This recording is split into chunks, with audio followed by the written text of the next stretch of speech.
Okay guys, we're back out here. It's Saturday. Now it's in the afternoon. We've been out here a while, on and off. Redid that hose. I shortened it a tad bit.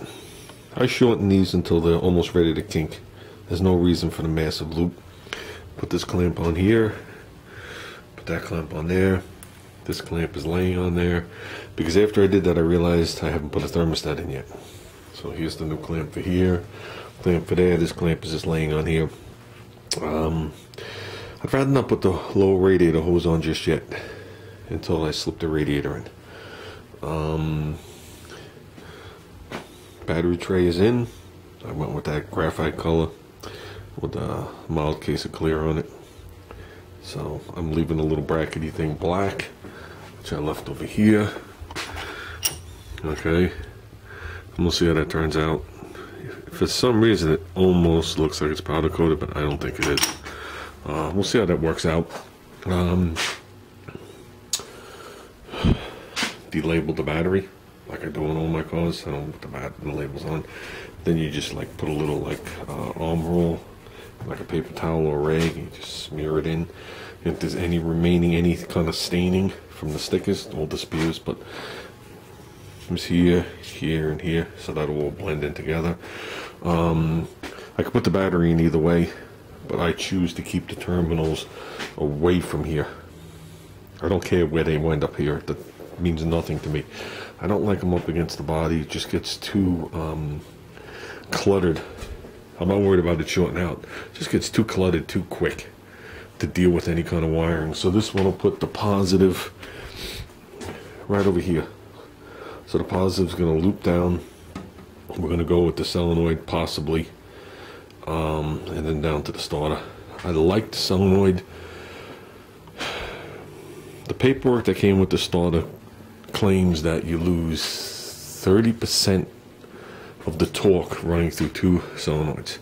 Do I believe that? Possibly. I would have to do a voltage drop across them to see if the guy's truthful. But he's not telling you to add anything. He's telling you to eliminate that. So it's not like he's selling you anything at all. So there's no reason for him to lie, and he shows you all these testings and whatever it is. I run my wagon through a double solenoid. The only reason I like that is it kills all the power down to the starter. Done. So if something should go awry, wire lay on the header and melt or arc or whatever, I just like everything being dead. That's the only reason I would do it. That would place my negative over here. So your negative, you just bring it over, then loop it around nice, bury it somewhere. I don't like them right out in the open. I'll just hook it somewhere good. And like I said, we got to run one from the block down to the chassis, slash frame, slash body, whatever you want to call it. The more grounds, the better. The less you have to rely on just one, the better off you're going to be down the road someday when something loosens or corrodes and you're stuck, or your alternator's not working, you can't figure out why, or your accelerator cable just melted off the car. And you're like, wow, why'd that happen? I seen that happen when someone was running the factory metal training lines and they had a problem getting them off the radiator, so they cut them. Guy puts a new radiator in. This is back when I was in high school. Guy puts a new radiator back in, puts two pieces of rubber hose, fires up the car, melts the cable right off the carburetor.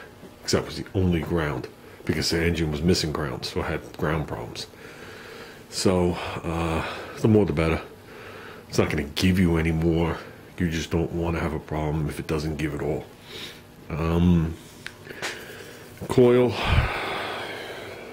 There's a debate going on with the coil. That's why you don't see anything changed on the coil.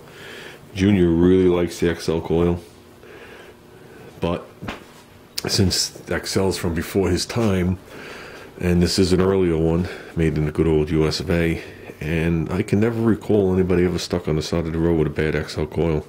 If anybody can, let me know. I've seen more of these and the boxes take a shit on the side of the road. The coil is compatible with the MSD unit. They have MSD has a chart themselves. They have coils that they recommend, coils that are accepted, and then coils that are NG, and they're in there. So that's a good thing. Can't mount the coil here. that would require massive amounts of fabrication. I'd love to mount it right here. I think that would be nice. But Junior's like, before you draw a hole in the side of the car, make sure it's good. And I'm telling him that, you know, you could easily replace the coil if something was wrong with it. I don't know. I don't trust those. Like I said, I did research on them, if you guys remember, and there is a bad batch of them out there. And if I did my research right, I bought one from before that bad batch, before they went down to, I think it was Mexico where they were made. This is a USA coil. It says USA molding right in the top of it. It's got the old style label and it was brand new. So I don't think those were a problem. I don't know. I'm just not an MSD fan, guys. Sorry. Don't mean I'm talking bad about them, but I'm just not. So with that said, I do have a nice place to put the coil right here. There's going to be nothing in its way. The power steering is going to be over here. The hose is going to run down there. We're going to work on that shortly. I just want to be able to reach down here to do things. That's why the power steering is not on here. I want to work on that brake line, and I want to be able to stick my arm through here. So once that pump is all the way up here, my arms are going to be limited making this turn. It's going to have to go in and bend at a 90 rather than come in on an angle if I gotta. That's why the power steering is not on there. It's the only reason. It's just a matter of 3 bolts and hooking up the 2 hoses and grabbing a belt. What are we doing for a radiator? Junior's ready to order a 12-inch thick, who knows what, aluminum radiator. He's just waiting for my call on it. Me, I'd like to put the original one back in. That's where we differ. The original radiator that's in this car is for a 304 with air conditioning. I have the identical one in my wagon. I bought 2 of them because I found them on sale, and one went in the wagon a long time ago, and one went in here. Actually a very long time ago. I'd like to put it in, see how it is. It's not going to hurt anything to put it in. I don't have to modify anything. I think I just have to get the little clippy things. I'll put nuts and bolts. It doesn't matter. All those, I don't even know what you call those clips. We used to call them speed clips. I don't know what they're called. The clips that go around that have the nut on the other side. All of those, any ones you're going to see are crap. You don't want to reuse them. You need to get new ones. But they sell those right here at the corner. I just gave in here a wipe down with some glass cleaner. She had that buildup of dust and stuff, and I just didn't want to mount stuff on top of it. These bolts will get filled in with sealer. That's the way the factory did it. So if any battery acid comes down, it just doesn't lay there and disintegrate it. I'm thinking these holes are for other applications, but they're perfect drain holes and they didn't fill them. That's exactly what the factory one was, so I'm leaving them that way. So if any acid comes, it just runs down. There was plenty of staining all over the place, but there was no corrosion, no pock marks, or no nothing anywhere where this battery tray was, which is good. I put that stabilizer plate on the bottom, right down here, as you can see. And you can see the bolts hanging down. We just have to go in there real quick and give it with some undercoating. It's already coated with something, just make it all one color to fade it away.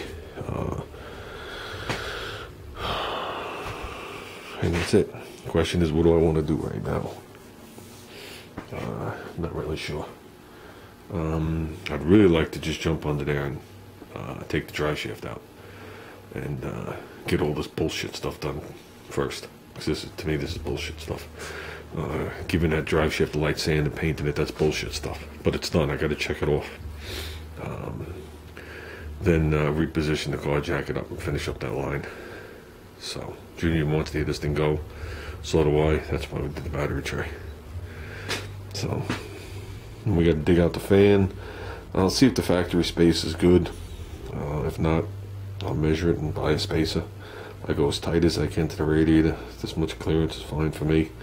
Anything more than that, you're just losing the volume of air that you're pulling through the radiator. And we're looking to keep this thing cool. So these hoses will line up to the original radiator. Don't know if they'll line up to a aftermarket aluminum radiator. Or when I say aftermarket aluminum, one for like an AMX. because finding one for this car is like impossible. But finding one for an earlier, like AMX, are actually very inexpensive. But I don't know where that hose will land. It's not a big deal. I can go to the store and match up hoses. These are 304 hoses for this car, so it should land just right. I didn't cut them, at least not that I'm aware of. So, and that's about it. So, not much happening here day by day, but at least things are happening. Way too much stuff happening everywhere else. So,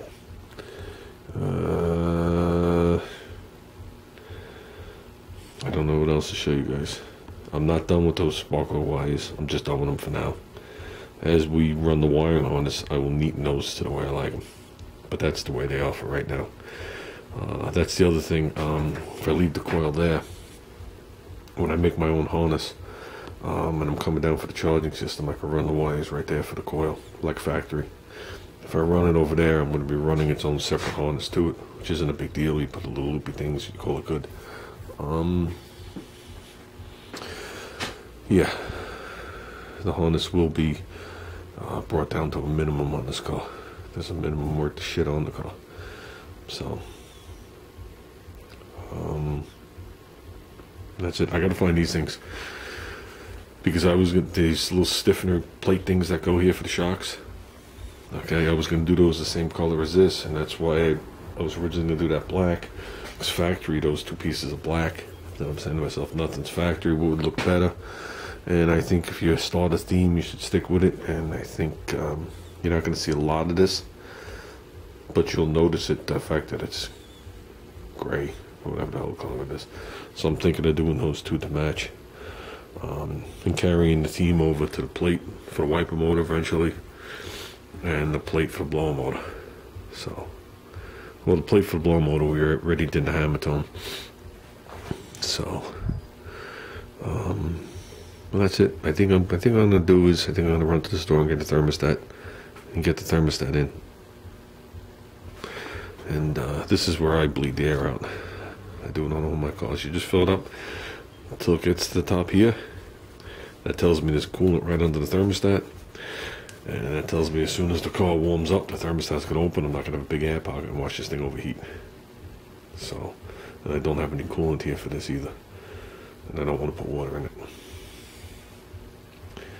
So, we're getting there. We'll be out here again tomorrow. So I'm going to do a couple more things, probably not videotape nothing, and just call it good.